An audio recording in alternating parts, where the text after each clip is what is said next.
The alarm on Elijah Webb's phone went off at 4:47 a.m., 13 minutes before it was scheduled, because his body had stopped trusting sleep somewhere around the third year of this job.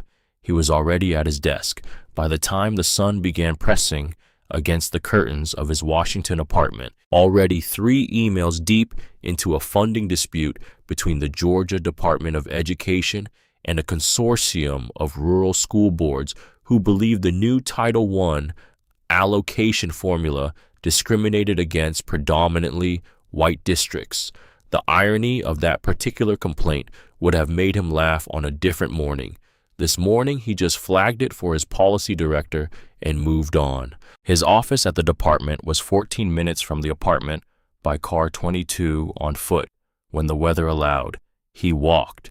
He had walked every morning for the past 11 months because his doctor had told him his blood pressure was sitting in a range that had a clinical name, and because the walk was the only 30 consecutive minutes of the day when nobody could reach him with anything that required an immediate decision. He passed the same coffee cart on the corner of D Street every morning.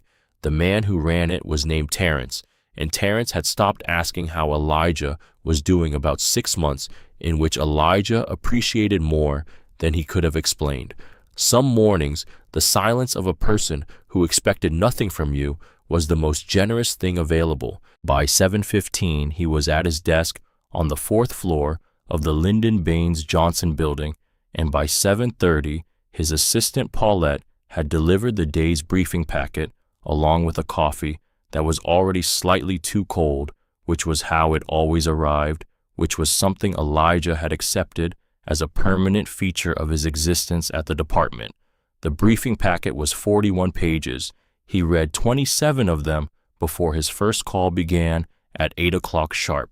The call was a conference with the governors of 12 states regarding the Equal Opportunity in Schools initiative, which Elijah had spent the better part of 14 months designing, revising, presenting, defending, revising, again, and finally shepherding through a congressional subcommittee that had tried to kill it on 4 separate occasions. The initiative was at its core a straightforward piece of federal guidance tied to Title VI funding compliance. Any school receiving federal dollars was required to demonstrate through auditable documentation that students were receiving equal access to educational resources regardless of race, economic background, or admission category.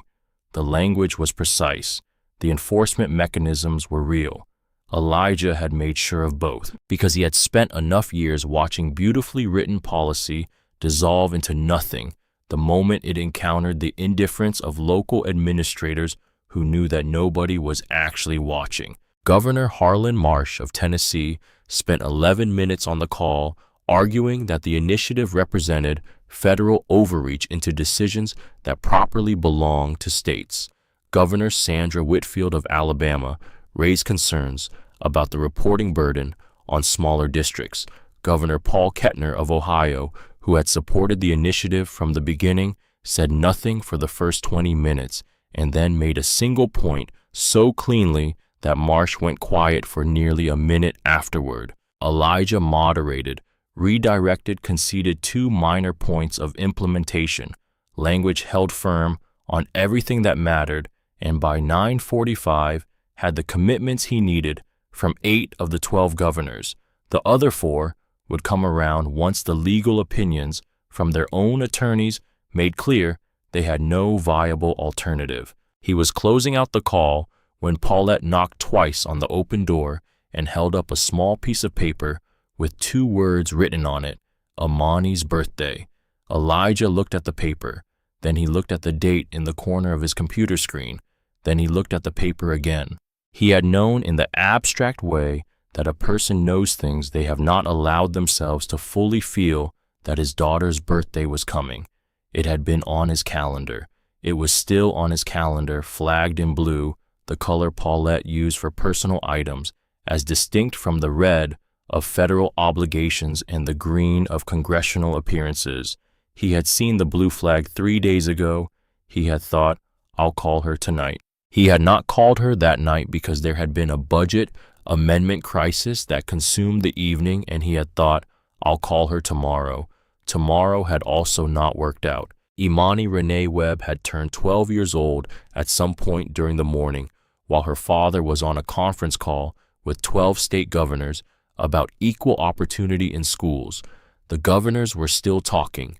Elijah unmuted himself long enough to say that Paulette would follow up with each office by end of week, then ended the call.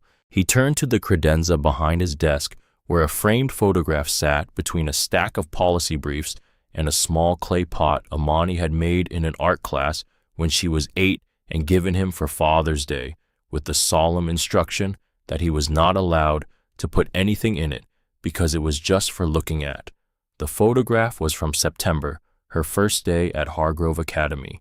She was wearing the school's uniform, a navy blazer, white-collared shirt, a plaid skirt in the school's colors of navy and gold. She was standing at the school's front entrance, and the look on her face was not the performative smile of a child told to smile for a photo. It was something more interior, a brightness that came from somewhere specific. She had wanted this school. She had wanted it the way 12-year-olds want things before the world has taught them to manage their expectations. Elijah picked up the photograph and held it with both hands and looked at his daughter's face for a long moment. He had chosen Hargrove Academy, the way he had chosen everything in the 3 years since Serena died, carefully researched according to a set of criteria he had developed to compensate for the fact that he was now making decisions that the two of them had always made together. Hargrove was a K-12 private academy in a suburb 40 miles outside Washington. Its academic record was exceptional. Its acceptance rate was 11%. Its website featured a full page dedicated to what it called its equity commitment, with photographs of students of varying backgrounds, studying together, eating together, laughing together in sunlit hallways. It had a robust financial aid program, an arts program that had produced 2 Juilliard admissions in the past 5 years, and a counseling staff that its admissions materials described as dedicated to the social and emotional well-being of every enrolled student. Elijah had read those materials twice. He had taken Imani on a campus tour in March.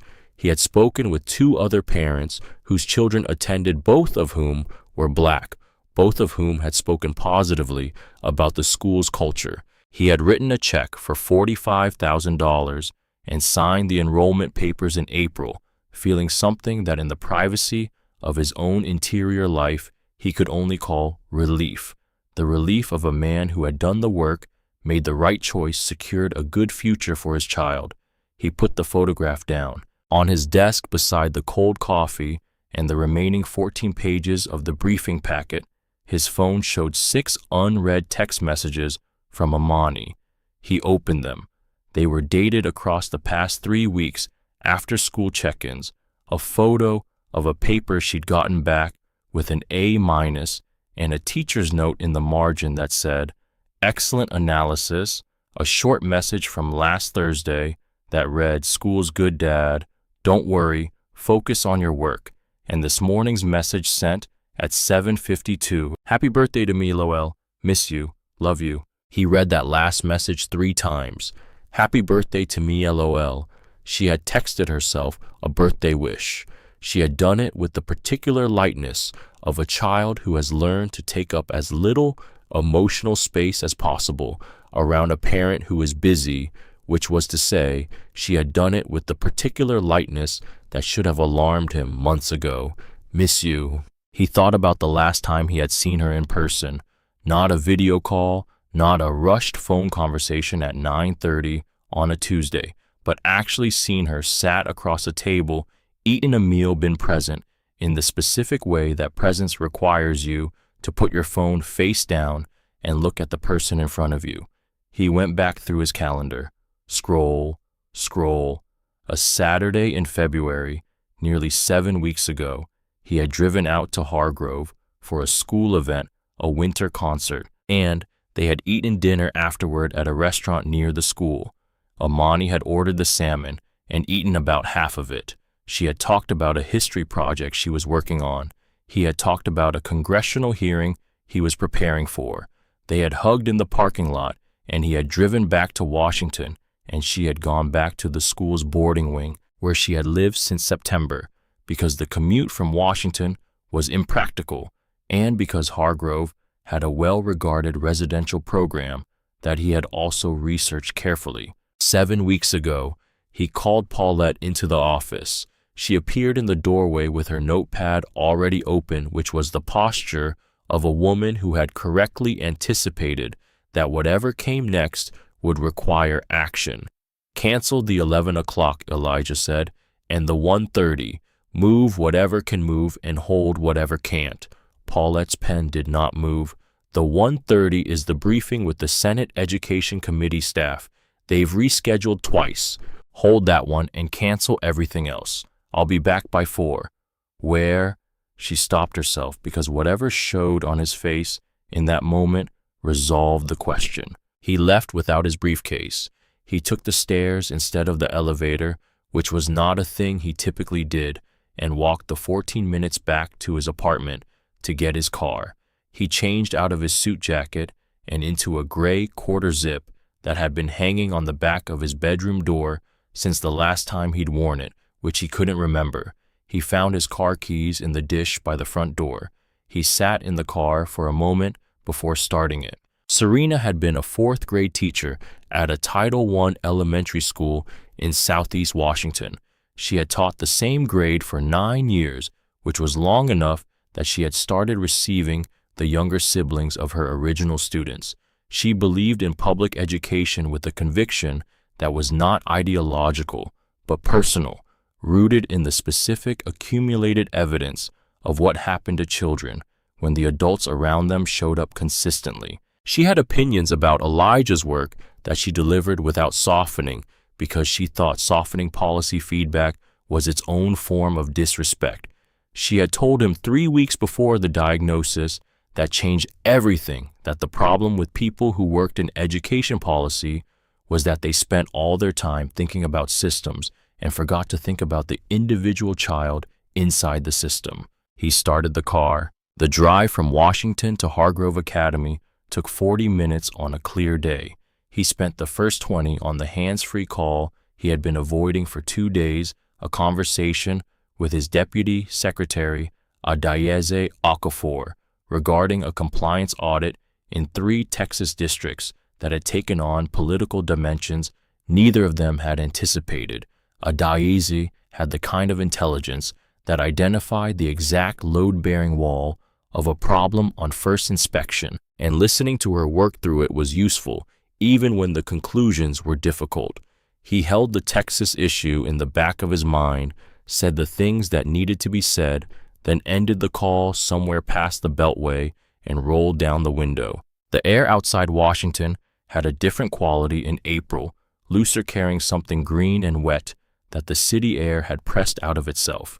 He drove without music. He passed a town with a water tower and a diner and a post office, then another town, then a stretch of road that was mostly horse fencing and old oak trees with new leaves coming in pale and small. He thought about the last real conversation he and Amani had, the one that qualified as a conversation rather than an exchange of information.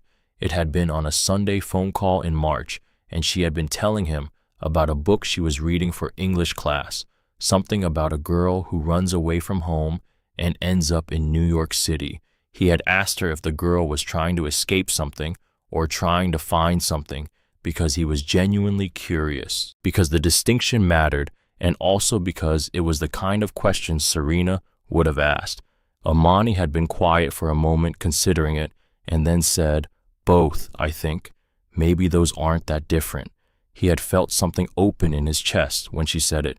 Recognition, pride, the particular emotion of watching a child think in a way that surprises you.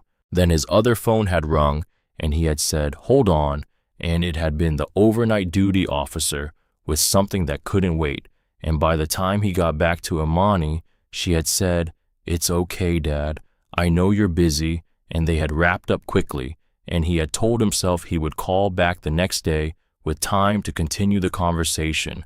He had not called back the next day. He pulled off the highway at exit 14 and took the county road toward Hargrove. There was a deli on the left side of the road, about a mile before the school's main entrance. He had taken Amani there twice during the campus visit weekend in March of the previous year, a narrow place with wood-paneled walls and a counter that ran the length of the room and a menu written in chalk above the register. She had ordered a turkey and Swiss sandwich, both times extra pickles, and she had eaten it with the focused pleasure of someone encountering a specific thing they had been wanting without consciously knowing it. He pulled into the deli's small lot. A bell above the door chimed when he entered. The woman behind the counter, gray-haired efficient, wearing a green apron, looked up.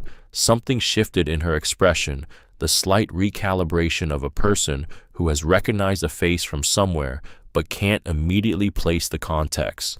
"Turkey and Swiss," Elijah said. "Two of them, extra pickles on both." She nodded, turned to the cutting board. While she worked, he stood at the counter and looked out the window at the road. A school bus passed, going in the direction of Hargrove. He watched it until it was out of sight.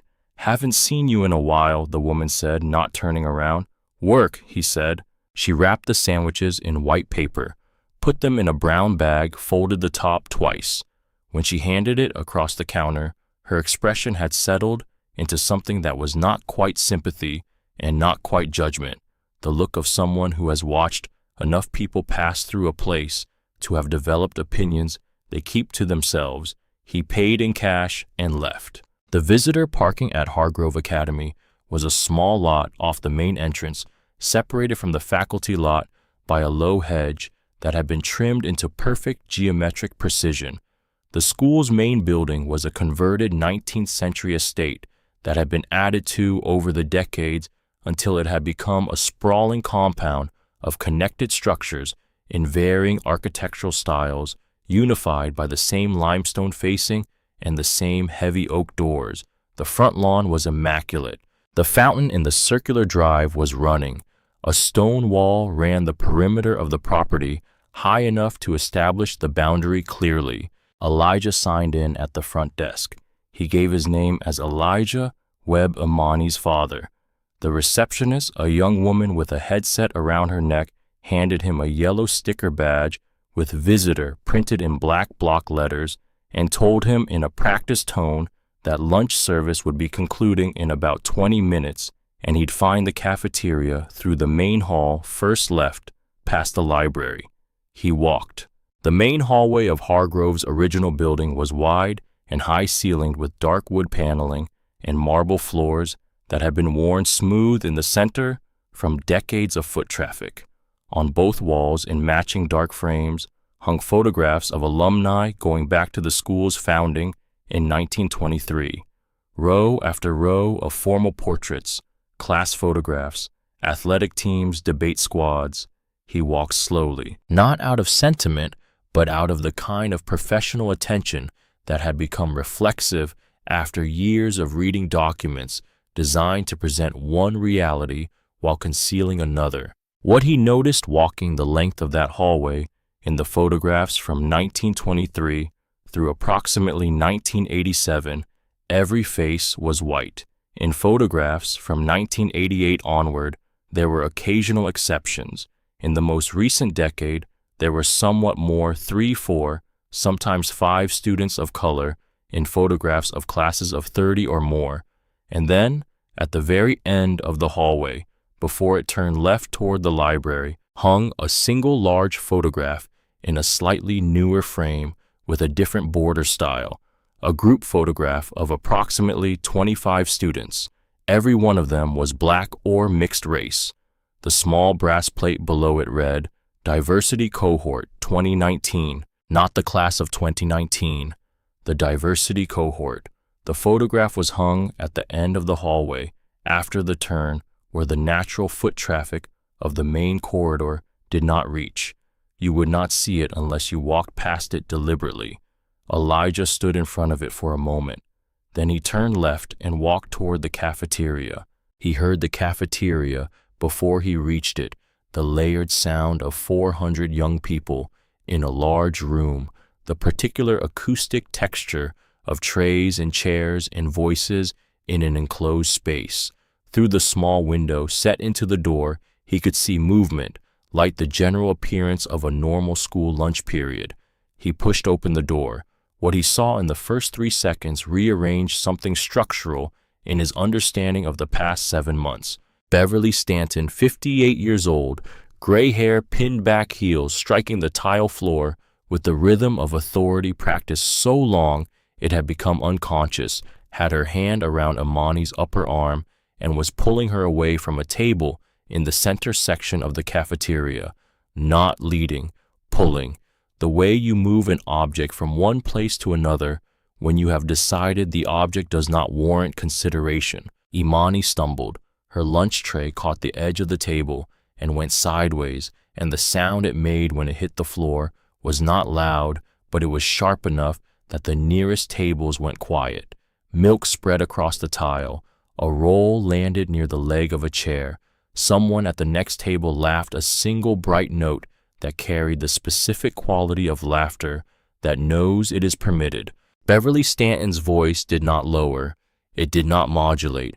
It carried across the cafeteria with the confidence of someone who had said the same thing in the same place so many times that the words had become policy simply through repetition.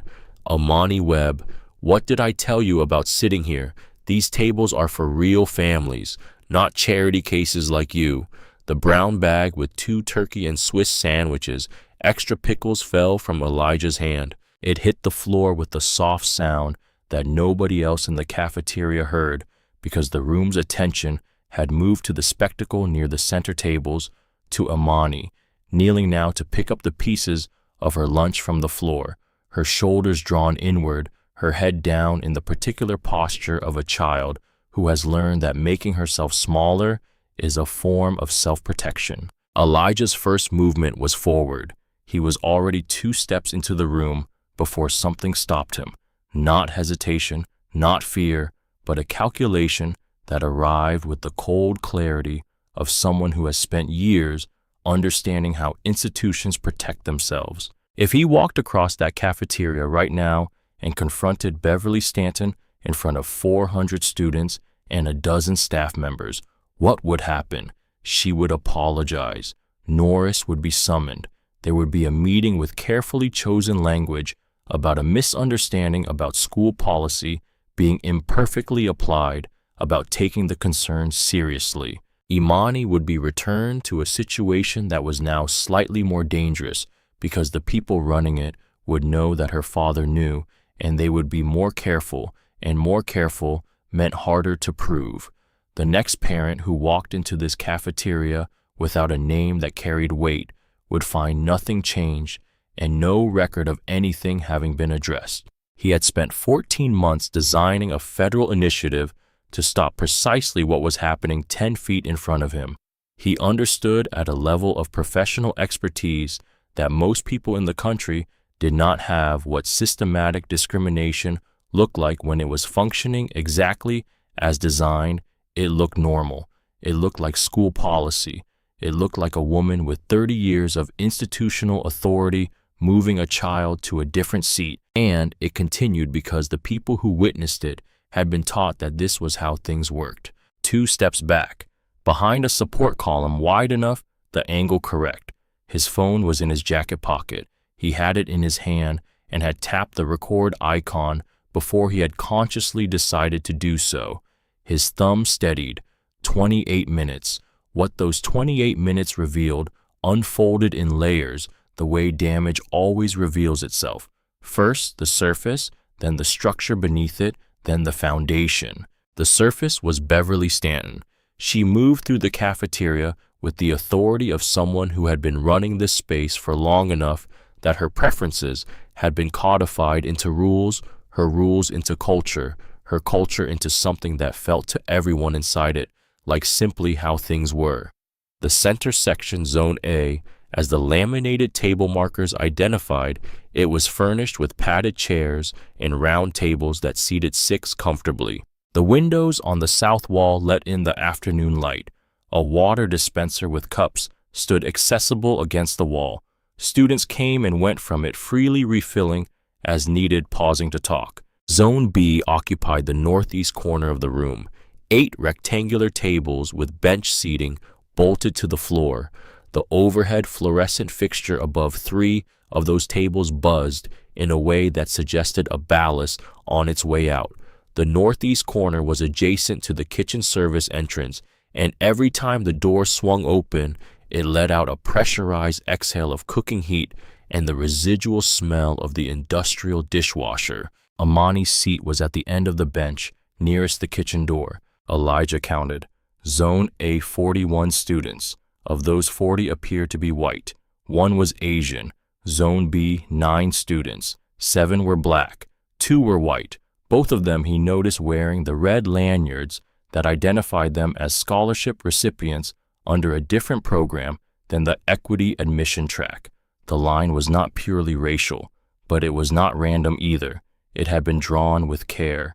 The structure beneath the surface revealed itself 20 minutes into the footage when Elijah's camera found the bulletin board mounted on the wall 6 feet from where he was standing.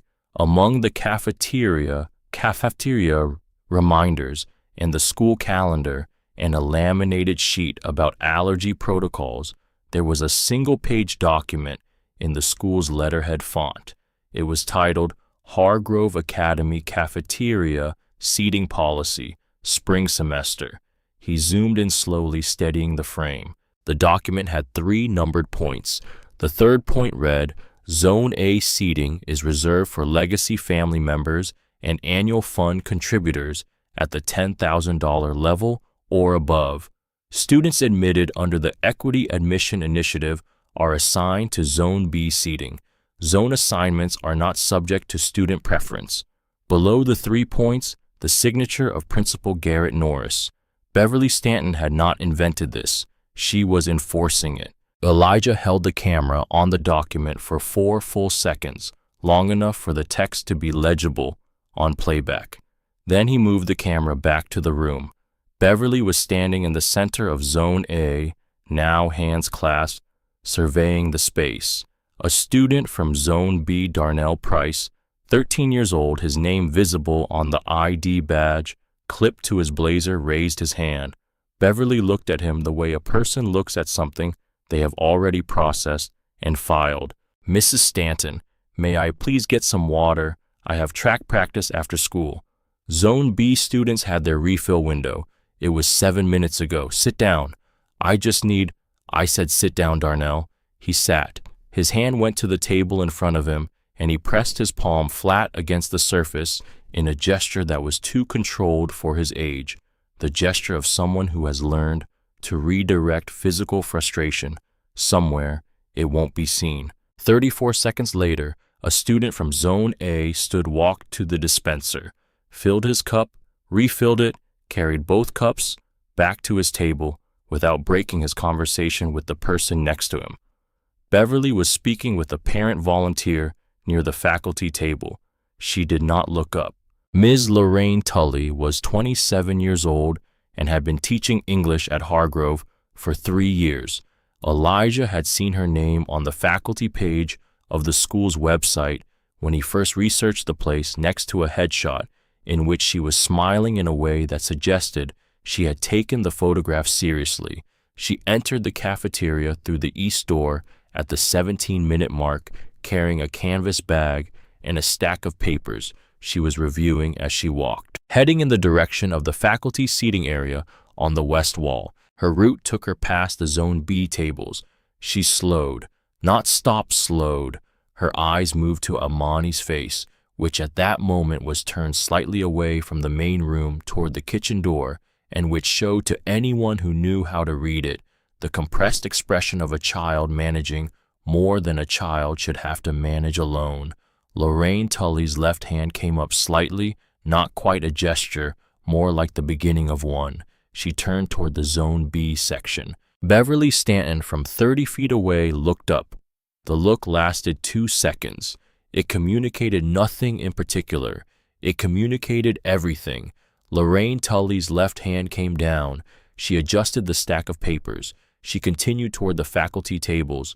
Elijah held the camera on her retreating figure for a moment before moving it back. The silence of the moment she had just chosen would appear in a federal filing in approximately 8 months. At the 22-minute mark, Beverly positioned herself in the open space between Zone A and Zone B, clapped once, a single sharp sound that stilled the room, and spoke in the tone of someone delivering a prepared statement they have delivered before. I want to take a moment to remind everyone of what makes Hargrove the institution it is. Hargrove was built by families who invested in something lasting. Legacy families. Families who understand that excellence has a cost and are willing to pay it. Those families have earned the right to certain things in this building. She let the pause sit. Other students are here because Hargrove believes in opportunity. That is a gift. Gifts come with conditions. Guy. Her eyes found Amani. Some students need to be reminded of that more often than others. Elijah's hand was steady. He did not move. The 28th minute arrived without announcement. There was no additional incident, no further public declaration from Beverly. The lunch period was simply ending, students returning trays, the room beginning to clear, in the unhurried way of an institution where the schedule runs on its own momentum.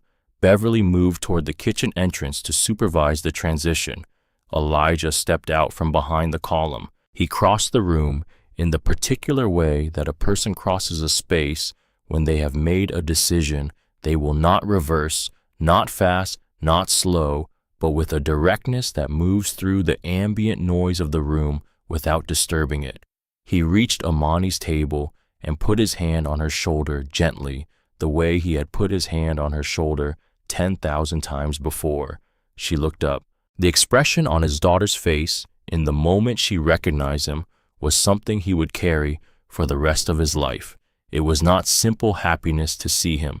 It was the complex, terrible relief of a person who has been holding something very heavy for a very long time, combined with the immediate fear of what his presence here meant for her, and it crossed her face in the span of about 2 seconds before she brought it under control.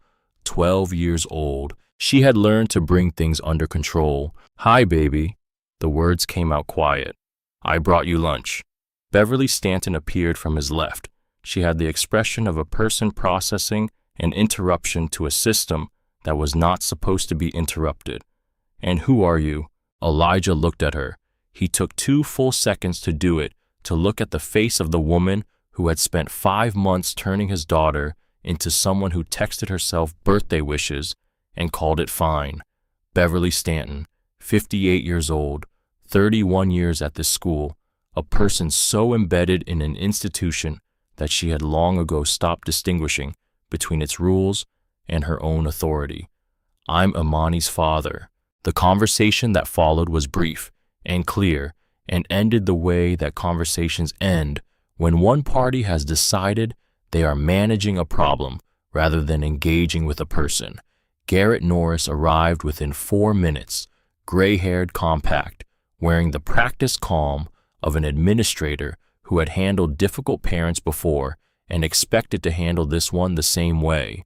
He did not ask what had happened. He asked Elijah to lower his voice, though Elijah had not raised it. He said the word protocol 3 times in 40 seconds. Beverly, emboldened by Norris beside her, looked Elijah over with the deliberateness of a woman making a point. The quarter zip, the absence of a briefcase, the plain car keys visible in his jacket pocket. Her voice dropped to a register that was somehow more cutting for being conversational. I've been here 31 years. I've seen fathers like you come and go. You got your daughter in through an equity program, which is wonderful, but that doesn't dissolve the school's standing policies. Now, I would suggest you leave before this becomes something that affects Amani's enrollment status. Or,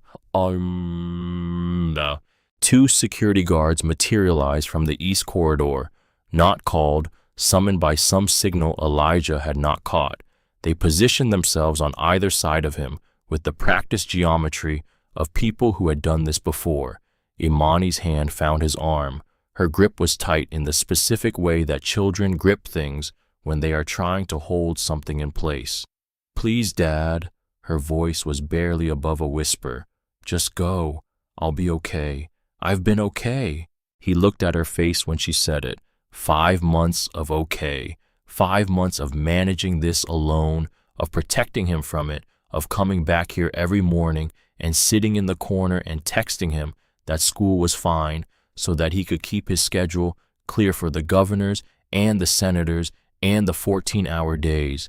She had been carrying this so that he wouldn't have to. He let the guards move him toward the door without resistance, because resistance in this moment would give Norris exactly the language he needed for the paperwork that was already Elijah was certain being mentally drafted. He kept his hands visible and his pace steady, and he did not look back until he was in the doorway, and then he turned and looked at his daughter one time. "Hold on, baby. One more hour." His voice was level. "I promise." The door closed, the lock engaged. He stood in the empty hallway for a moment, then he walked through the main corridor, past the diversity cohort photograph at the end of the hall, out through the oak doors, across the limestone steps, into the April afternoon. The security guards flanked him to the parking lot and waited while he got into his car. He sat behind the wheel.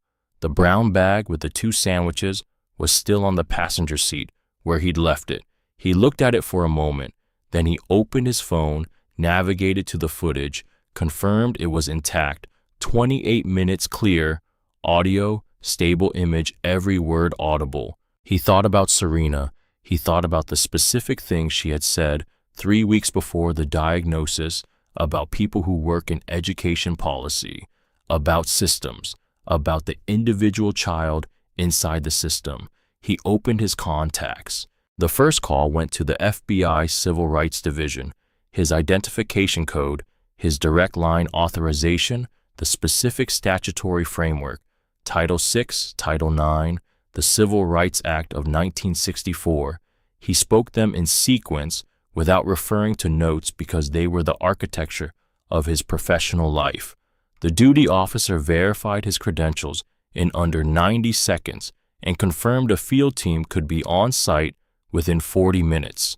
The second call went to the Department of Justice Civil Rights Division, the third to his Deputy Secretary, Adayeze Okafor, who picked up on the first ring and listened without interrupting for 60 seconds before saying with the characteristic precision that made her indispensable, "Send me the footage. I'll have a preliminary funding hold prepared by the time you're done making calls." The fourth call went to the White House counsel's office. He made 2 more calls after that. He was methodical. He was thorough. He was doing what he did, what he had always done, what he was genuinely good at, which was constructing a case that could not be walked back, an intervention that could not be explained away, a record that would outlast whatever Garrett Norris was drafting in his office at this exact moment. And the whole time he sat in the parking lot, making his calls, moving through his contacts with the efficiency of someone executing a plan inside his chest, was a pressure. He was not addressing a weight. He was not naming, because there was work to do first, and the weight had been there for 3 years, and he had gotten good at carrying it without putting it down. "Happy birthday to me, LOL. Miss you. Love you." He finished his last call, set the phone face down on the passenger seat, picked up the brown bag, unfolded the top, and looked at the 2 turkey and Swiss sandwiches wrapped in white paper. He had ordered extra pickles on both. He had done that without thinking, out of a knowledge of his daughter that was so deep it operated below conscious decision, and it was that more than anything, the automatic knowledge of what she liked, that undid him for a moment quietly. In a parking lot 40 miles outside Washington, while 12 state governors were being notified that their afternoon briefings needed to be rescheduled, he folded the bag close. 40 minutes. The field team would be here in 40 minutes. He looked at the school's front entrance through the windshield and did not look away. The first federal vehicle arrived at 43 minutes, not 40, because the team had stopped 2 blocks from the school entrance to coordinate with the second vehicle that had come in from a different direction. Elijah knew this because he had watched the street from the parking lot without moving from the driver's seat, the brown bag still on the passenger seat, his phone face up, now with the call log, visible 6 outgoing calls in 31 minutes, the last one ending 8 minutes ago. He had not eaten.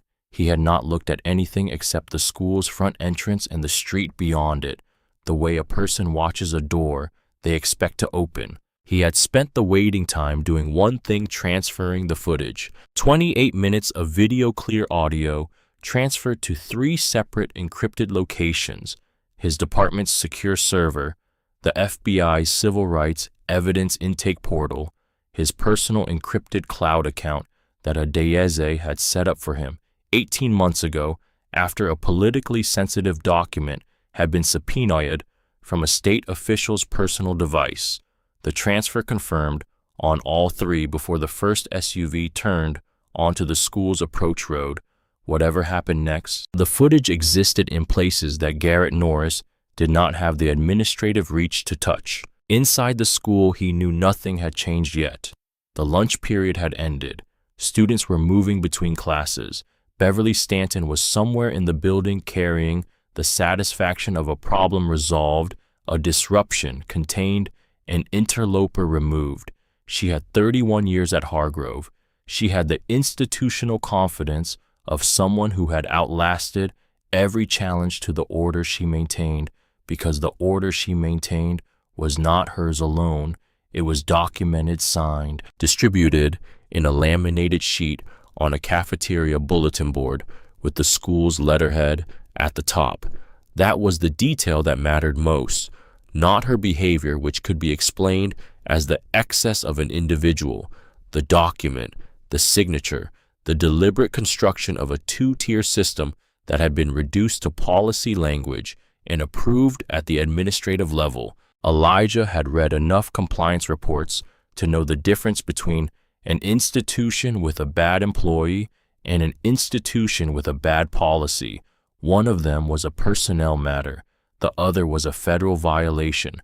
The first 2 SUVs pulled into the visitor lot.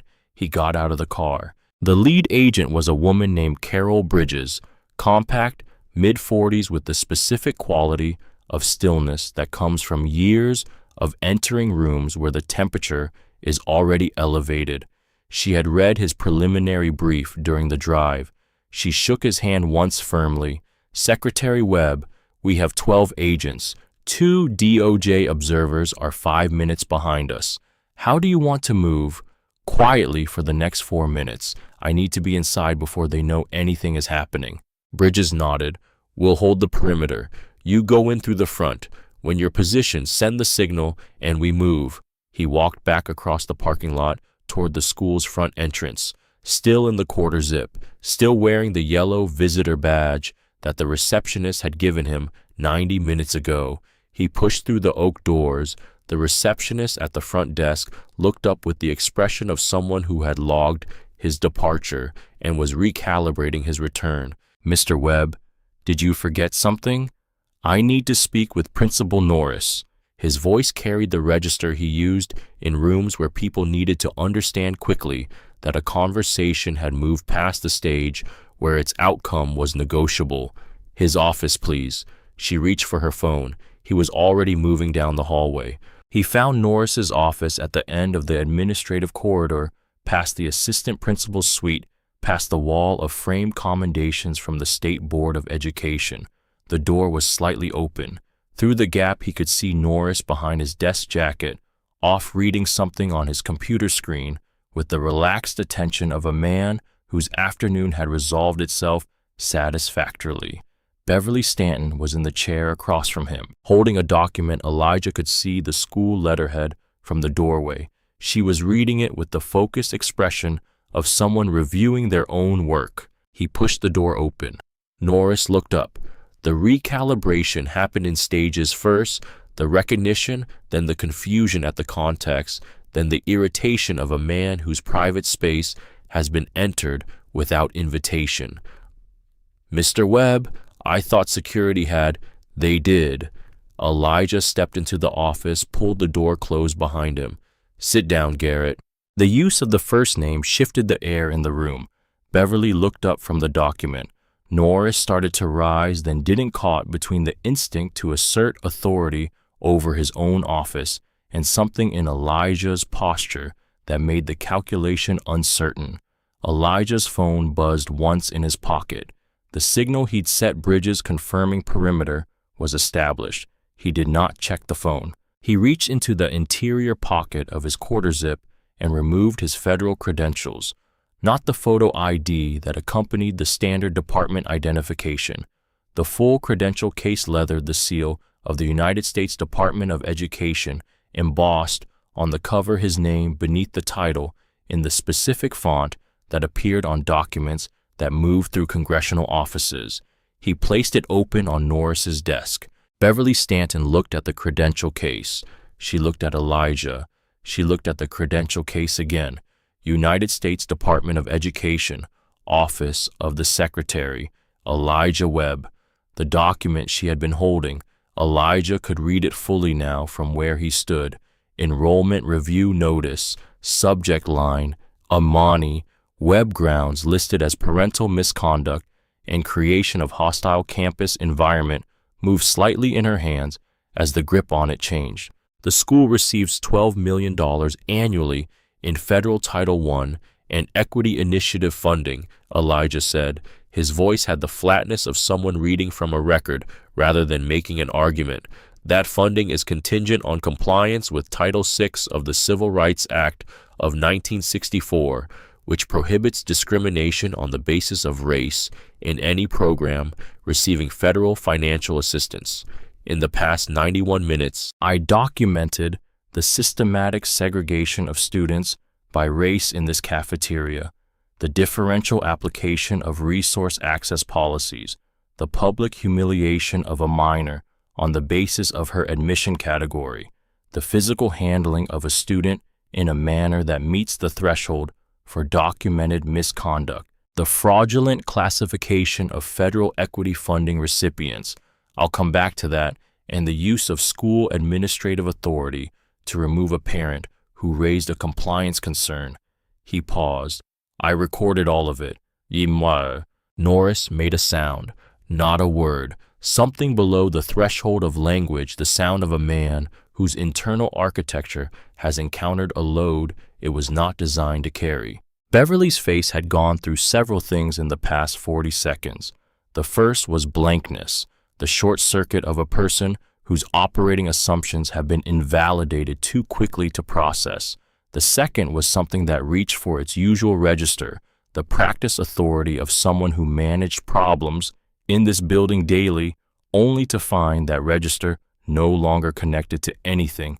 You don't understand the context here. The seating policy is... I read the seating policy. It's on the bulletin board outside the cafeteria. It has Garrett's signature on it. Elijah looked at Norris.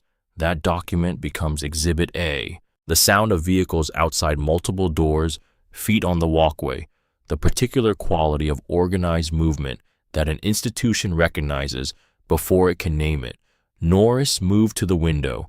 What he saw, 11 people in tactical vests crossing the front lawn in two groups, one moving toward the main entrance, one moving toward the east wing access. Carol Bridges walking directly behind the first group, not rushing, with the unhurried pace of someone who has arrived at a destination they were always going to reach. Oh God. Norris turned from the window. His color had changed. Oh God, you called? FBI Civil Rights Division, Department of Justice. My deputy secretary froze your federal funding 40 minutes ago. The freeze is effective immediately, which means the school's operating account stopped receiving federal transfers at approximately 2:15 this afternoon. Elijah picked up the credential case from the desk, folded it closed, put it back in his pocket. What I'd like you both to do right now is sit down. Beverly sat, not because she chose to, because her legs made the decision before the rest of her could object. The door opened behind Elijah. Carol Bridges entered, two agents flanking her. She assessed the room in under a second, registered The two individuals seated confirmed. Elijah's position nodded once. Agent Bridges will explain the next steps, Elijah said.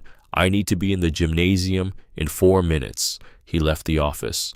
The hallway outside the administrative corridor was beginning to show the first signs of institutional disruption. A cluster of teachers near the library entrance, speaking in low voices with the compressed energy of people trying to determine the correct response to something they did not yet understand. A student in the upper hallway looking down through the railing at the agents moving through the main entrance. The receptionist at the front desk standing with both hands flat on the counter, her phone in front of her, uncertain whether to use it. Elijah walked through all of it without stopping. He found Adieze Okafor at the east entrance, having driven from Washington in a time that required choices about speed limits that he chose not to inquire about. She had her briefcase, her phone at her ear, a set of documents already organized. She held up 2 fingers. 2 minutes, she mouthed, still on the call. He waited. She finished, lowered the phone. The audit team pulled Hargrove's federal submissions going back 4 years, she said with the precision of someone who had been working for 90 minutes straight and was not going to waste the next 30 seconds on anything except what mattered. They claimed equity initiative funding for 52 enrolled students across the review period. We cross-reference against the enrollment records Bridges' team pulled from the school's own server 20 minutes ago. Actual equity admissions over the same period, 15 students. The difference, $9.4 million, moved through 3 shell line items into a facilities improvement fund that funded, among other things, the renovation of the donor lounge. The donor lounge, Elijah repeated. On the second floor, it has a wet bar. He absorbed this. $9.4 million in federal equity funding that was designated by the specific statutory language of the initiative he had helped author for the support of students from underrepresented backgrounds, redirected to a room with a wet bar on the second floor of a school where those students were assigned to sit in a corner next to the industrial dishwasher. What's the charge? Exposure, wire fraud, false statements to a federal agency, conspiracy. The fraud charge alone carries up to 20 years. She paused. Norris signed the federal submissions personally. Beverly Stanton is listed as the equity program coordinator on 3 of the 4 years of filings. He thought about Beverly's hand around Imani's arm. He thought about the laminated seating policy with Norris's signature at the bottom. Let's go, he said. The announcement over Hargrove's PA system was brief and gave nothing away. All students report to the main gymnasium immediately for a mandatory all-school assembly. No explanation, no indication of duration. The voice that delivered it was steady, which in a school where the PA was used primarily for schedule reminders created its own kind of unease. The gymnasium filled in 7 minutes. 451 students, 63 staff members, 4 parent volunteers who had been in the building for afternoon activities. The bleachers on both sides extended to capacity. The standing area below the basketball hoops filled with the overflow. Federal agents were positioned at each of the gymnasium's 4 exits, visible, not aggressive, present in the specific way that makes clear that the exits are noted and the room is contained. Elijah walked to the center of the court. He had spoken to rooms of 10,000 people. He had testified before Senate committees in rooms where every word would be dissected before the day was out. He had delivered policy addresses that were carried on 3 national networks. None of that was what this was.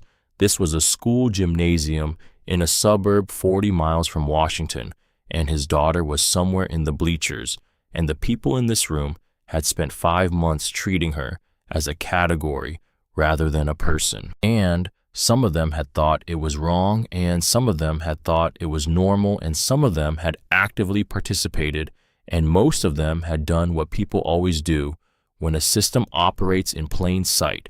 They had looked at it long enough to absorb it as background then stopped looking. He connected his phone to the gymnasium's AV system. The screen above the far basket lit up. My name is Elijah Webb. I'm the United States Secretary of Education. I'm also Amani Webb's father. The gymnasium processed this in layers. The students closest to the front went still first.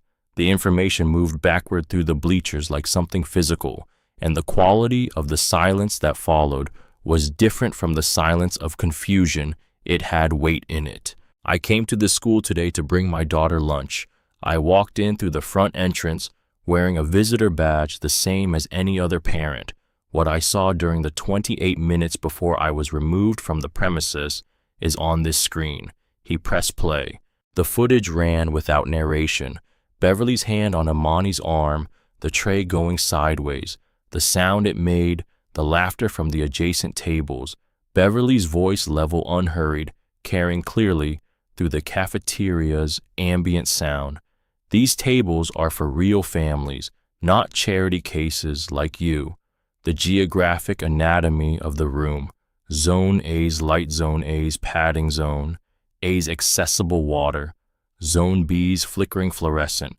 Zone B's hard bench. Zone B's corner position adjacent to the exhaust from the commercial dishwasher. Darnell Price's hand pressing flat on the table after being denied water. The student from Zone A refilling his cup 34 seconds later without a word spoken. Lorraine Tully's hand starting to move and then not moving. Beverly's prepared remarks to the room legacy families have earned certain things in this building. Gifts come with conditions. Some students need to be reminded more often than others. The seating policy bulletin board, the zoom on the document, the signature. 28 minutes played in full. Elijah watched the room while the footage ran, not the screen. He watched a girl in the third row of the east bleachers recognize herself standing near the Zone A tables with her phone out, filming Amani on the floor, picking up pieces of her lunch and put her face in her hands. He watched a teacher in the faculty section fold his arms, unfold them, fold them again, the repetitive gesture of a body that cannot find a position of comfort. He watched 3 students from the Zone B section sitting together in the lower bleachers, watching the footage of themselves with expressions that were harder to read, something between validation and exhaustion, the expression of people seeing documented what they have known for months. The footage ended. The screen went dark. Beverly Stanton is in federal custody. Garrett Norris is in federal custody. Both face charges under Title VI of the Civil Rights Act, federal fraud statutes, and additional charges currently being finalized by the Department of Justice. He let the room carry that for a moment. Hargrove Academy's federal funding, $12 million annually, is frozen effective 2/15 this afternoon. A federal compliance audit is underway. Depending on its findings, the school faces the potential loss of its accreditation. A sound moved through the gymnasium, not a single sound, a collection of them overlapping, something like a groan, something like a gasp. Someone near the back of the east bleachers was crying, the specific sound of someone crying who had not intended to and was trying to stop. I want to speak directly to the students who were assigned to Zone B. He found them in the lower bleachers, 9 of them, including Amani, who was sitting at the end of the row with her hands folded in her lap. Come down here. They came, one by one then, in pairs moving from the bleachers to the court floor with the careful gait of people who have been trained by months of a specific environment to move through institutional spaces without drawing attention. They arranged themselves in a loose group in front of him. 9 students. The youngest looked about 11. The oldest was Darnell Price, who stood with his arms at his sides and his jaw set in a way that cost him something. Elijah turned to face his daughter. She was looking at him with an expression that had stopped trying to be managed.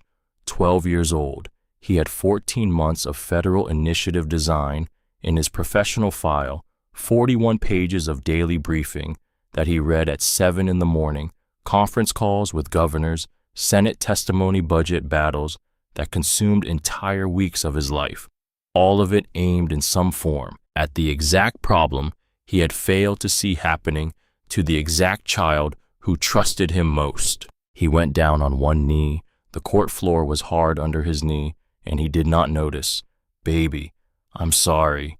The words came from somewhere below his professional register, below the measured cadence he had used for everything else in the past 2 hours. "I should have known sooner. I should have shown up before today." Imani's face did not perform composure. The composure she had been maintaining for 5 months came apart at the exact rate of a structure yielding to a force it was no longer required to resist, which is to say quickly, thoroughly, and with the specific quality of relief that is almost indistinguishable from grief. She stepped forward. He caught her. 5 months of it in the gymnasium of the school that had demanded she learn to need less she let go. He held on. The room around them had gone very quiet. Not the quiet of 450 people trying not to make noise, the quiet of people who have witnessed something that reorganized their understanding of what this day was, what this building was, what they had been part of. Lorraine Tully had been sitting in the faculty section on the west bleacher's 3rd row from the bottom since the assembly began. She had watched the footage with her hands in her lap, and she had watched Elijah speak, and she had watched the Zone B students come down to the court floor. At the moment Imani stepped forward, something happened in Lorraine Tully's face that the students nearest her would later describe differently. Some said she looked like she was going to be sick. Some said she looked like she had made a decision, but what she did was stand up. She walked down from the bleachers. She crossed the court floor. She stopped at the edge of the group of 9 students, and she spoke not to Elijah, not to the agents at the exits, not to the cameras that would pick this up and carry it beyond this gymnasium. She spoke to the students in front of her. "I saw what was happening in that cafeteria. Every day for 3 years I saw it. I walked past it. I told myself it wasn't my place, that I needed to protect my position, that someone else would address it, that it wasn't as bad as it looked." She paused. Her voice was not breaking, but it was working hard not to. "There is no version of that where I am not part of what hurt you. I need to say that out loud, in front of everyone." The gymnasium did not respond with anything clean. There was no single reaction. What moved through the room was more complicated, the uncomfortable, specific discomfort of people recognizing a logic they had applied to their own silence, hearing it named, discovering it didn't hold up when it was said in plain language in front of 400 witnesses. Elijah rose from the floor. Imani stayed beside him, her shoulder against his arm. He looked at the gymnasium, at the teachers who had seen the footage, and now understood that their institutional memory of how things worked here was subject to federal review, at the students who had participated in the culture. The footage documented at the parent volunteers whose presence at the volunteer tables during lunch service now placed them in the evidentiary record. At the 9 students standing on the court floor who had come to school every morning knowing exactly what waited for them in the cafeteria, because certainty, even ugly certainty, is a form of information a person learns to carry. Every staff member in this building will be interviewed by federal investigators. Every student who participated in the documented harassment of Zone B students will go through a formal disciplinary review. The records of those reviews will be maintained and will be relevant to future proceedings. He did not raise his voice. He did not need to. Every parent who has received communications from this administration regarding Zone B seating policy is now a person of interest in a federal investigation. A woman in the second row of the volunteer section stood abruptly. One of the agents near the south exit moved his posture slightly. The woman sat back down. The practices documented today did not begin last week. They did not begin with Beverly Stanton, though she will be held fully accountable for her role in them. They were written into policy. They were signed by an administrator. They were funded in part by money that the federal government provided specifically to support the students who were being harmed. He looked at the gymnasium one more time. You're going to spend time in the coming weeks trying to decide how much you knew, how much you were responsible, how much you could have changed. That's the right question to sit with. I'd encourage you to answer it honestly. He put his hand on Imani's shoulder. She did not lean away from it. There's a woman who ran this cafeteria for 31 years, he said, quieter now, the address contracting from the gymnasium to something smaller, more interior. She believed she understood the value of things. She was wrong about everything that mattered. The assembly ended. The agents began the process of organizing witness interviews, moving through the gymnasium with clipboards, establishing the order of procedure with the efficient precision of people executing a process they have rehearsed. Students filed out in clusters. The usual social organization of a school population disrupted. The Zone A groupings from the cafeteria dissolved, scattered, reconfigured, because the architecture of that hierarchy had just been televised on the school's own AV system in front of everyone who had ever operated inside it. Darnell Price stopped near the south exit. He was still carrying his backpack, still wearing the ID badge clipped to his blazer. He turned back toward Elijah with the specific gravity of a 13-year-old who has decided to say the thing he has been holding for the full duration of the assembly. Mr. Secretary. His voice was level, carrying the particular dignity of a young man who had spent 5 months being told his thirst didn't warrant a refill window exception. Are they going to fix it? Not just here. Are they actually going to fix it? Elijah looked at him for a moment before answering. That depends on how many people in buildings like this one stop waiting for someone else to record 28 minutes before they say something. Darnell considered this. Then he nodded once with the careful deliberateness of someone filing an answer they intend to revisit. He walked out. Adaize found Elijah near the gymnasium's west exit, where he had moved with Imani so that the interview organization happening in the center of the floor could proceed without the Secretary of Education standing in the middle of it as an organizational complication. She handed him a document 2 pages preliminary that summarized the initial audit findings. He took it, read the first page, handed it back. The DOJ team is going to want to brief you at 7, she said. Confirmed. The White House counsel called while you were in the gymnasium. The press office is managing 6 simultaneous media requests. 3 networks have cameras on the front lawn. I'll give a statement before I leave. She paused, which for Adaize was the equivalent of a longer hesitation in someone else. How is she? Elijah looked at Imani, who was sitting on the bottom bleacher with her knees up and her chin resting on her folded arms, watching the federal agents work through the gymnasium with the focused attention of someone who has recently discovered that the world contains mechanisms for accountability that she had not known were available to her. She looked tired. She looked underneath the tiredness like something had been set down. She's going to be all right. The words were a statement of intention as much as observation. She's going to be more than all right. He walked back toward his daughter. The gymnasium was still full of movement, voices, the organized machinery of federal process in motion around them. Outside the building, through the gymnasium's high windows, he could see the afternoon light beginning to shift toward evening, the long horizontal gold of a late April sun moving across the front lawn where camera crews were setting up on the other side of the stone wall. He sat down on the bleacher beside Imani. She did not move away. She did not speak. The two of them sat there for a moment in the middle of everything that was happening, which was the first time in a long time they had occupied the same moment without one of them being somewhere else. I brought your sandwich, he said.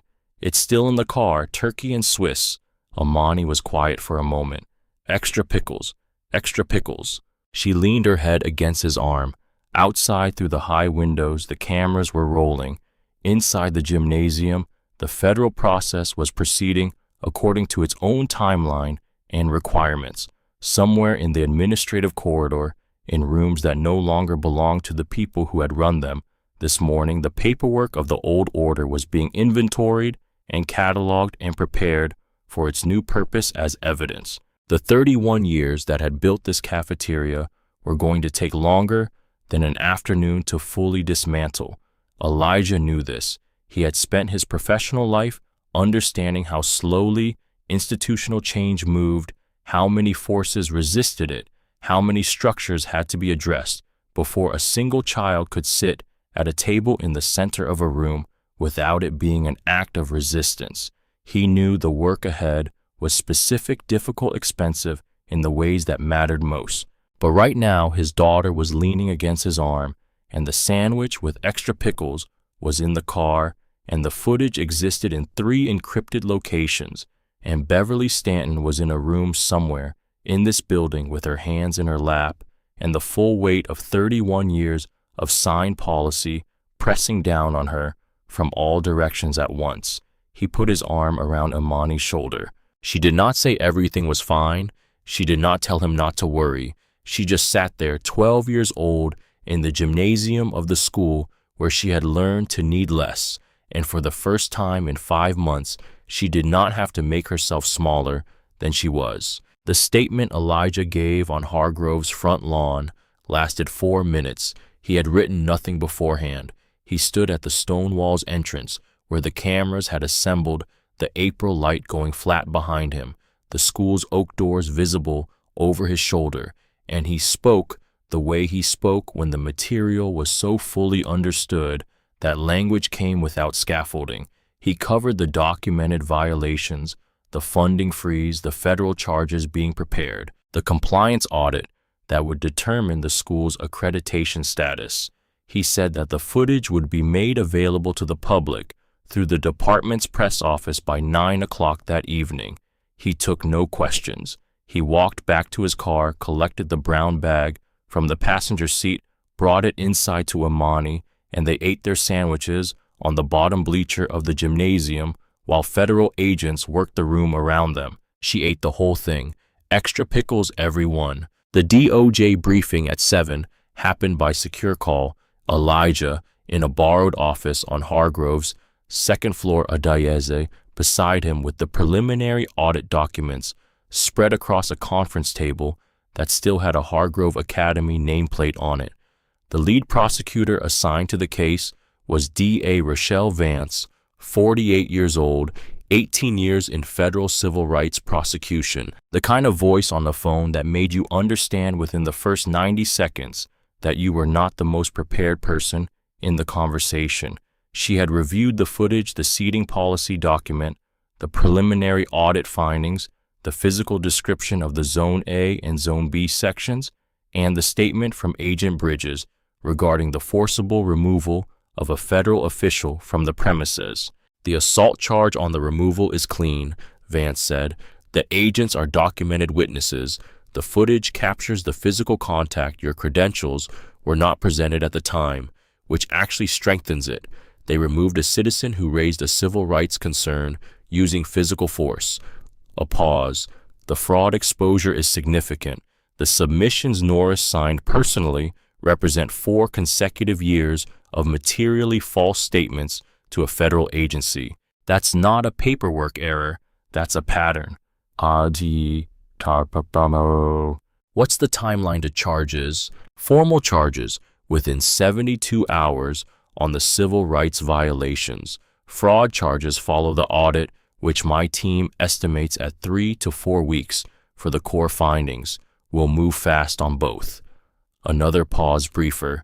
Mr. Secretary, the footage is going to be everywhere by morning. I want you to understand what that means for the trial timeline. Every defense attorney in the country is going to argue pre-trial publicity. We need the evidentiary record to be airtight before anything goes public. The footage was transferred to your evidence intake portal at 2:47 this afternoon. Everything that came after was procedurally clean. He looked at the audit documents in front of him. Make it airtight. He stayed at Hargrove until nearly 10 o'clock that night. There were witness interviews to observe administrative procedures to authorize decisions about the school's operational continuity that couldn't wait for morning 451 students still needed to attend class the following day, which required a functioning institution, which required interim administrative leadership. A diocese had already identified a candidate for emergency placement, a retired district superintendent with a federal compliance background who could take over the administrative functions within 48 hours. When Elijah finally drove away from Hargrove that night, Amani was in the seat beside him. She had a backpack, a phone charger, a library book she hadn't opened. She had not asked where they were going. She seemed to understand, without its being stated, that the boarding arrangement was over. They drove in silence for a while. The county road was dark, just the headlights on the broken center line, the tree canopy on either side closing the sky to a narrow strip of stars. "Did you know?" she asked at some point past the second town with the water tower. "Before today." "No." She was quiet. "I thought about telling you, a lot of times." "Why didn't you?" She turned her face toward the window. "Because you were already carrying a lot. After Mom, with the job. I could see it when we talked on the phone. I could see it in how fast you were talking, how many times you'd apologize for something in the background. I didn't want to add to it." The weight of that a 12-year-old child, managing her father's burden, capacity, calculating what she could absorb alone so that he wouldn't have to interrupt his schedule, pressed against the inside of his chest with a force that had no policy, language, no statutory framework, no legislative remedy. "That is not your job." His voice was quiet, precise. "It has never been your job. Whatever I'm carrying, that is mine. You are not supposed to make yourself smaller so that I can carry it more comfortably. Do you understand me?" She didn't answer right away. When she did, her voice was careful. "I'm starting to." He reached over and put his hand briefly on the top of her head, the way he had when she was small before she got old enough to find it embarrassing. She didn't move away from it. The footage went public at 9:14 the following morning, released through the department's press office with a 3-paragraph statement. By noon, it had been viewed 11 million times across platforms. By end of day, the number was 43 million. The clip that moved fastest was not the seating policy document, not the physical removal of Elijah from the premises, not even Beverly's prepared remarks about legacy families. It was the 18-second sequence of Darnell Price being denied water, followed immediately by the Zone A student refilling his cup without a word exchanged. 18 seconds, no narration required. Beverly Stanton and Garrett Norris were formally arrested on the third day after the incident, the charges filed in federal district court on a Tuesday morning. The arrest of Norris at his home in a suburb of the school's county was straightforward.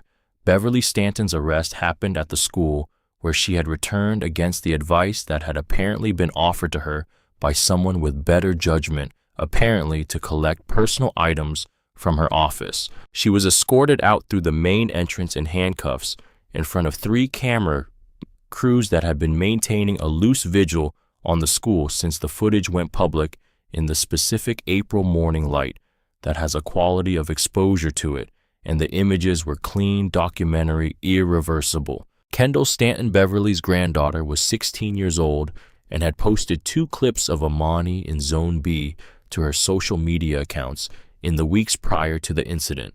Both clips had been deleted within hours of the footage going public. Federal investigators had already retrieved them from the platform's server backups before the deletions were complete. Kendall was identified in the federal record as a juvenile witness. Her involvement was addressed through the school's disciplinary process, which was now operating under federal oversight. Lorraine Tully's cooperation with the FBI was documented, thorough, and in its completeness, something that could not have been predicted from the woman who had pulled her hand back from Amani's shoulder in the cafeteria.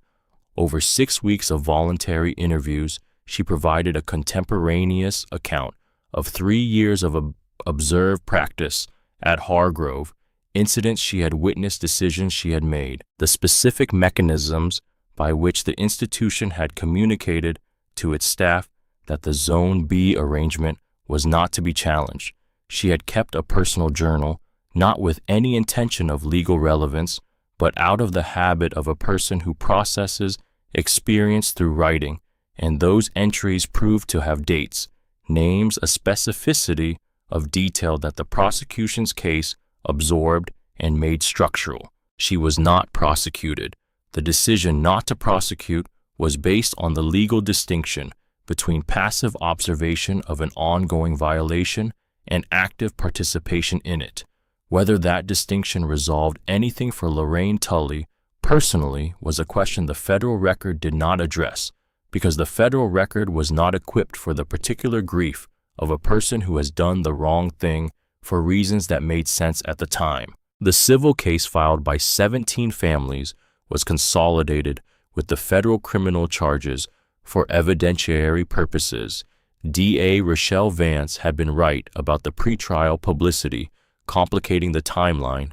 The defense filed 3 motions related to jury pool contamination in the first 2 months, but she had also been right that a clean evidentiary record was the answer to that problem, not a departure from it. The defense had no credible counter-narrative. The policy document with Norris's signature was not a disputed exhibit. The footage was not disputed. Beverly's personal journal subpoenaed during discovery contained entries that, when read aloud in the pretrial hearing, produced a silence in the courtroom that the court reporter's transcript could not capture. One entry dated the previous October, read in Beverly's handwriting, reminded the Webb girl again about Zone B. She's persistent, the kind of persistent that wants to be told it belongs somewhere it doesn't. 31 years, and they still don't understand that wanting doesn't make it true. The Webb girl, persistent, 31 years. Vance read it in the pretrial hearing without editorial comment and moved to her next exhibit. The audit findings arrived in the 5th week. They were worse than the preliminary numbers. The full scope of the fraudulent equity funding claims stretched across 6 years, not 4, and involved not only Norris's personal submissions, but a coordinated set of false enrollment records that implicated 2 additional administrative staff members.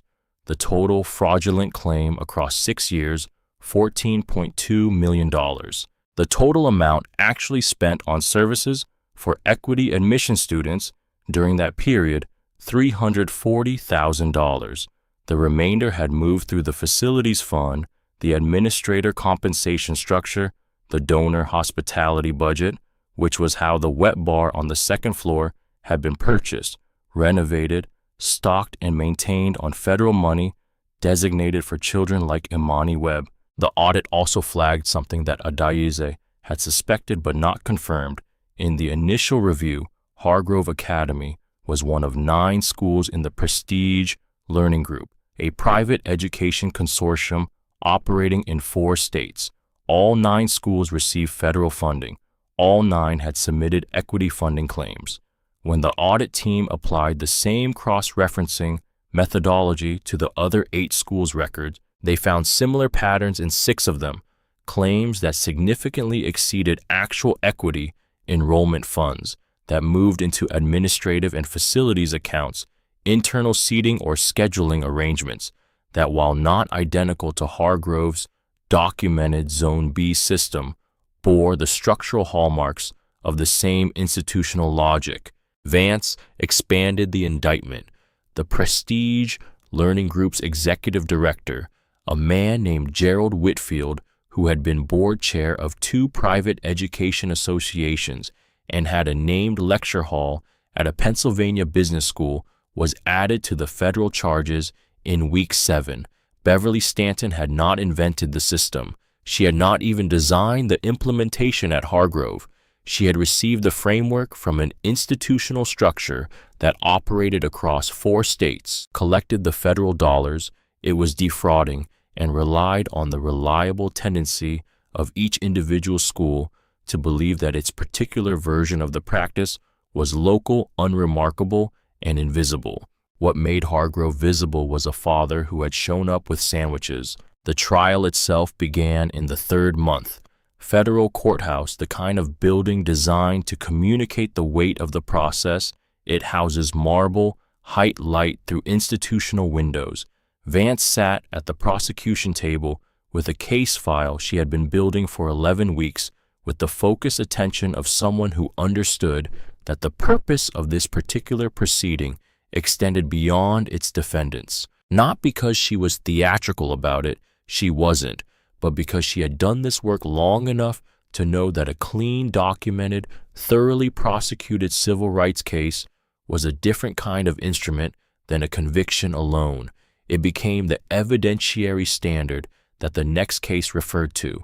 It became the precedent that the filing after that was built against. The cases that would never need to be brought because this one had been brought fully. Imani testified on the fourth day of the trial. She was 13 now. The 8 months between the incident in the cafeteria having done something to her bearing that was difficult to characterize as simply growing up, it was more specific than that, more earned. She walked to the stand without looking at Beverly Stanton at the defense table, not as an avoidance, but as an indication that the woman who had spent 5 months managing her position in a cafeteria no longer constituted an authority worth orienting toward. Vance took her through the account chronologically. The first week at Hargrove, the first time she was redirected to Zone B, the mechanics of a daily routine built around the management of humiliation, the specific calculations of a 12-year-old, determining which moments of resistance were worth the cost and which were not. The text to her father kept deliberately light, the performance of fine that had taken on its own exhausting discipline. What was the hardest part? Vance asked. Imani considered the question with the visible patience of someone who had spent considerable time with it already. The hardest part wasn't what Mrs. Stanton said to me. It was understanding that the teacher saw it, the other parents saw it, the students in Zone A saw it every single day. Nobody said anything, not because they didn't know it was wrong.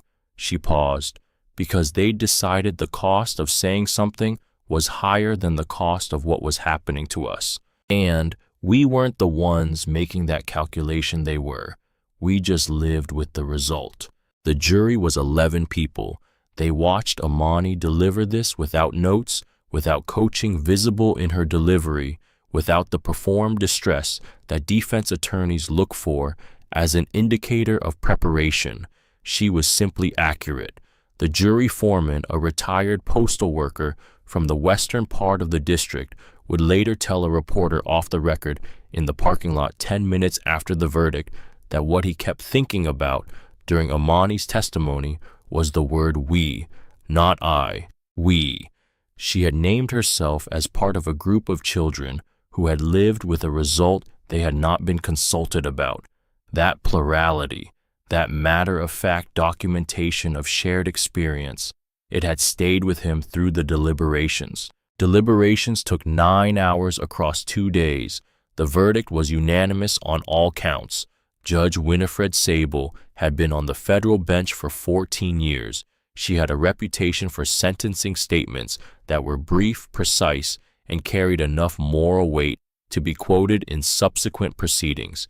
She read the sentencing statement for Beverly Stanton, standing not sitting, which was unusual, the kind of detail that the courtroom noticed without being able to articulate why it mattered. Mrs. Stanton, you operated within a structure that enabled you. You had institutional authority, administrative cover, and 31 years of accumulated certainty that the order you maintained was legitimate. None of that is mitigation. It is description. The children you systematically degraded were not abstractions. They were specific people in specific chairs eating lunch in a corner next to a commercial dishwasher because you had decided with the full support of your institution that their presence in the center of the room was something the school's real families should not have to tolerate. Judge Sable looked at the defense table. You were wrong about everything that mattered. The sentence reflects that. Waras Solpam Sapasamaki Mainan. 5 years in federal prison. Lifetime ban from any employment involving contact with minors. $1.2 million in restitution distributed directly to the 17 plaintiff families. Garrett Norris received 3 years permanent prohibition from employment in any educational institution, $800,000 in restitution. He wept during sentencing in the specific way of a person who is grieving his own consequences rather than anyone else's, and the courtroom received it accordingly. Gerald Whitfield, tried separately, 3 months later received 7 years, the longest sentence of the 3 reflecting the scale of the coordinated fraud across the Prestige Learning Group network. The 6 schools beyond Hargrove, where similar practices were documented, were placed under federal receivership. 3 of them closed within a year, their charters revoked, following independent audits that revealed not only discriminatory practices, but financial mismanagement of a scope that had been concealed across multiple fiscal years. The other 3 were restructured under new administrative leadership, with federal compliance monitors embedded in their operations. The civil settlement was reached before Whitfield's trial concluded. $22 million drawn from the insurance coverage of the Prestige Learning Group's parent holding company and the liquidated assets of the schools placed in receivership. The distribution to the plaintiff families was handled through a federal administered fund. Amani's portion as the named plaintiff in the lead case, the child whose footage had been the evidentiary foundation, went into an educational trust that Elijah established with the specific instruction that it was not to be touched until she made the decision about how to use it herself. Hargrove Academy did not close. The argument for closure was made by 2 of the 17 plaintiff families whose position was understandable and legally coherent. The argument for restructuring was made by Elijah in writing in a formal recommendation to the Federal Oversight Board on the grounds that closing the institution punished the students currently enrolled, including the Zone B students who had already had one institution fail them, while eliminating nothing about the structural conditions that had allowed the abuse to occur. The Oversight Board accepted the recommendation. Adayaze Okafor served as interim superintendent for 5 months. The permanent appointment that followed was a woman named Dr. Harriet Boone, 61 years old, who had spent 30 years in public school administration in urban districts and had no patience for any version of the conversation that began with the words, "Our legacy families expect." The cafeteria renovation took 8 weeks. Zone A's padded chairs were replaced with the same chairs used throughout the dining space. The bulletin board where the seating policy had been posted was removed. The fluorescent fixture above the Zone B tables that had been buzzing since before Amani's first day was repaired on the renovation's second day. Apparently, a maintenance ticket had been submitted for it twice in 3 years and not acted upon, which became a small, specific exhibit in the federal compliance documentation. The northeast corner was opened up, the bench tables, removed the kitchen service entrance, redirected so that the dining space had an uninterrupted perimeter. The space was renamed. The ceremony was small, a Tuesday afternoon in October, 14 months after the incident. Dr. Boone Elijah Amani, a representative from the Department of Justice, 8 of the 9 former Zone B students, Darnell Price, a few teachers, no press inside the building, though cameras were permitted on the front lawn. The plaque was mounted on the wall where the Zone B tables had been. Amani Webb Justice Hall. The font was simple. The brass was plain. Amani stood in front of it for a long moment before the small group gathered, looking at it with an expression that resisted simple characterization, something between recognition and discomfort, the expression of a person encountering their own name in a context they did not seek. Darnell Price stood beside her. He had grown 2 inches in 14 months. He was still wearing his ID badge clipped to his blazer, apparently by habit. "How does it feel?" he asked. She looked at the plaque for another moment. "Weird. Good weird, I think, but weird." She turned. "Does it feel different? Being in here?" "Yeah." He looked around the room, the uniform chairs, the opened-up corner, the fixed light. "It feels like a place that remembers what it did wrong. That's different from a place that forgot it." 8 months after the cafeteria renovation, Congress passed the Educational Equity Transparency Act. It was referred to in press coverage almost uniformly as Amani's Law, a designation that Elijah accepted with public graciousness and private ambivalence, because his professional understanding of legislation was that naming a law after a victim was a way of honoring a person while subtly transferring responsibility for the system's failures onto a child who had simply been required to live inside one. He said this in those terms at a Senate Education Committee hearing where he testified in support of the act's passage. The senator who had introduced the bill listened carefully, then said, "You're right. The name honors her. The law has to honor everyone who didn't have a parent who happened to be you." Elijah agreed with that. He testified for 2 hours. The act passed with bipartisan support. The act required all private schools receiving federal funding to report on an annual basis their actual enrollment, demographics by admission category, their physical allocation of facilities and resources across student groups, their disciplinary rates disaggregated by race, their internal seating and scheduling policies, and the complete accounting of how federal equity funding had been spent against the student population it was designated to serve. Compliance was audited by the Department's Office of Civil Rights on a 3-year rotating basis with mandatory reporting to Congress. Violations triggered immediate funding suspension, federal investigation, and potential criminal referral. The first year the act was in effect, 43 schools self-reported practices that they reclassified in light of the new reporting requirements as potentially non-compliant. 11 of those referrals resulted in full federal investigations. 4 schools lost accreditation. The national hotline that the department established in connection with the act received 3,200 contacts in its first 12 months. Not all of them were Hargrove. Many of them were smaller, quieter, harder to document, a bus route that only ran through certain neighborhoods, a gifted program with enrollment that somehow never reflected the demographics of the school it was housed in, a cafeteria where the good tables just happened to be where the good families sat, and nobody had written it down, but everybody understood.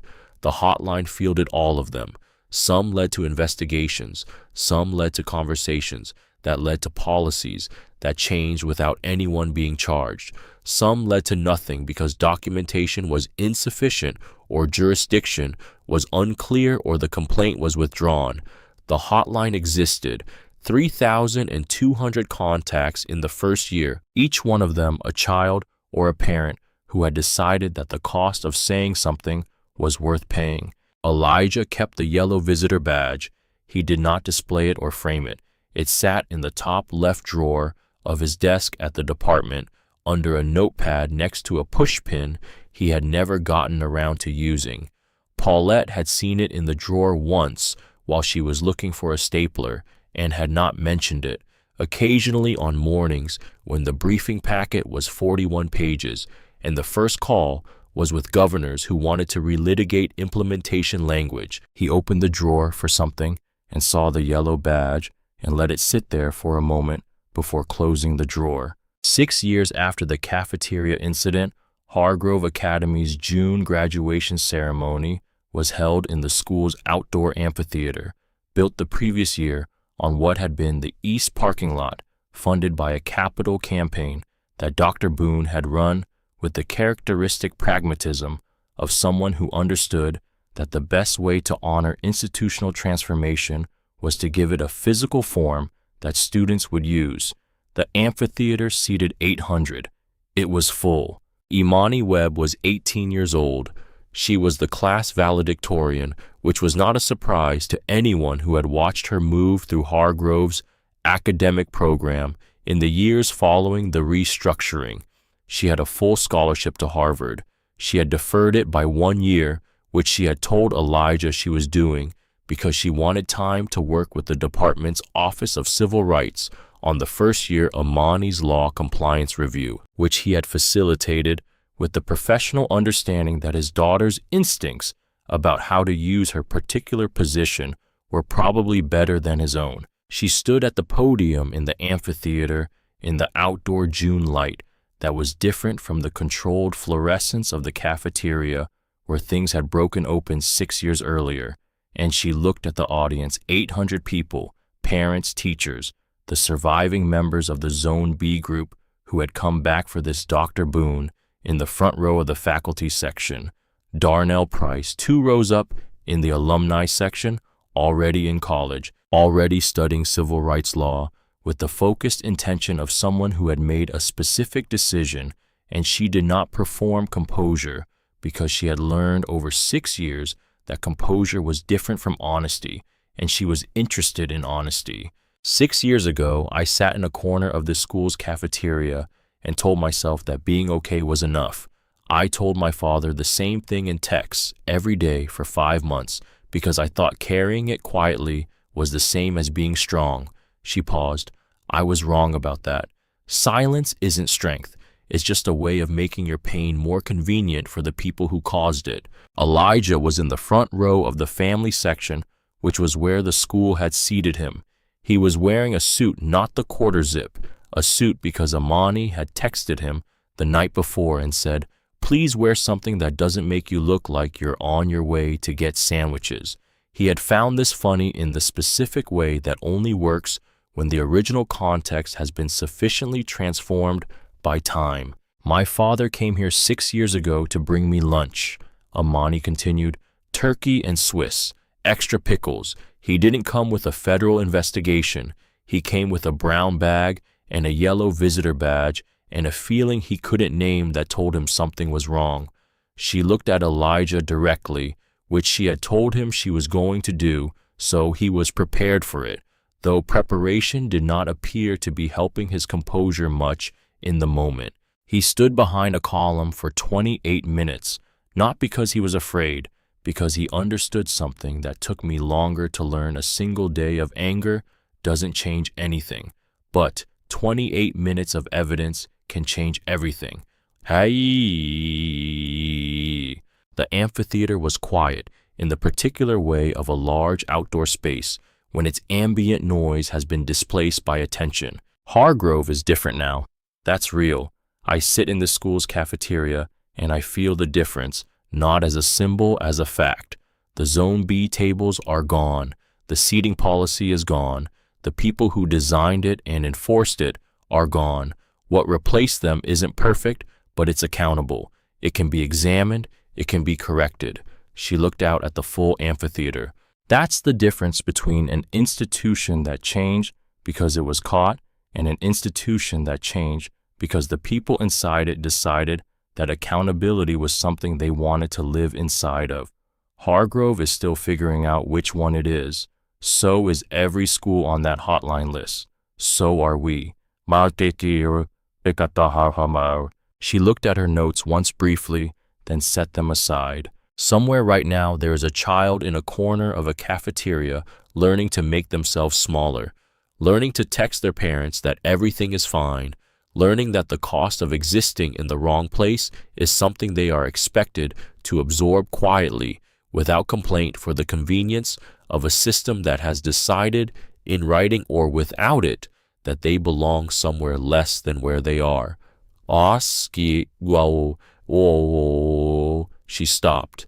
What you do about that is the question, not what my father did. What you do with the phone in your pocket, with the 3 minutes you have before you decide to look away, with the hand you almost extended and then pulled back. Or, she stepped back from the podium. The amphitheater gave her a long moment of silence before the applause came, which was the right instinct.